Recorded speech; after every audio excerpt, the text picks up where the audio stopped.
ইতিহাস গড়লেন সংযুক্ত আরব আমিরাতের তরুণী মরিয়ম মোহাম্মদ। দেশটির ইতিহাসে প্রথমবারের মতো তিনি মিস ইউনিভার্স প্রতিযোগিতায় অংশ নিচ্ছেন।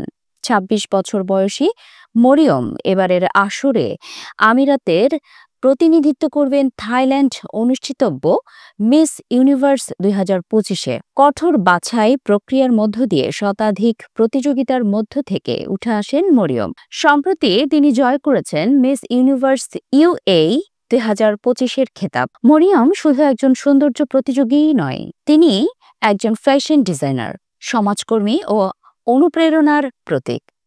অস্ট্রেলিয়ার সিডনি বিশ্ববিদ্যালয় থেকে অর্থনীতিতে স্নাতক সম্পন্ন করার পর বর্তমানে তিনি USMOD দুবাইয়ে ফ্যাশন ডিজাইন অধ্যয়ন করেছেন। সংযুক্ত আরব আমিরাত আমাকে বড় স্বপ্ন দেখার সাহস দিয়েছে। আমি সেই সব নারীর কণ্ঠস্বর হতে চাই যারা উচ্চাকাঙ্ক্ষী ও কৌতূহলী। দাতব্য কাজেও সক্রিয় মরিয়ম। তিনি কাজ করেছেন রামাদান আমান ও দ্য গিভিং ফ্যামিলি ইনিশিয়েটিভের মতো উদ্যোগে। এছাড়া আন্তর্জাতিক নারী উদ্যোক্তা কর্মসূচিতেও আমিরাতের প্রতিনিধিত্ব করেছেন। ঐতিহ্য ও আধুনিকতার মেলবন্ধনেই তিনি দেখতে চান তার দেশকে। বাজ পাখি শিকার, উট চালানো, আরব ঐতিহ্যের সঙ্গে টেকসই ফ্যাশন ও বৈশ্বিক সংস্কৃতি বিনিময় সবই তার অনুপ্রেরণার উৎস।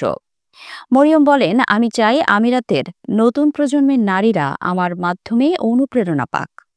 আমি তুলে ধরতে চাই আমাদের দেশের ক্ষমতায়ন, টেকসই উন্নয়ন ও উদ্ভাবনের গল্প। মিস ইউনিভার্স UAE এর জাতীয় পরিচালক পপি ক্যাপেলা বলেন, মরিয়ম তার বাগ্মিতা, দৃষ্টিভঙ্গি ও সংযুক্ত আরব আমিরাতের ঐতিহ্য ও বৈশ্বিক মনোভাব দিয়ে নিজেকে আলাদা করে তুলেছেন। আগামী মাসে থাইল্যান্ডে অনুষ্ঠিত হবে মিস ইউনিভার্স ২০২৫, আর সেখানেই প্রথমবারের মতো সংযুক্ত আরব আমিরাতের পতাকা বহন করবেন মরিয়ম।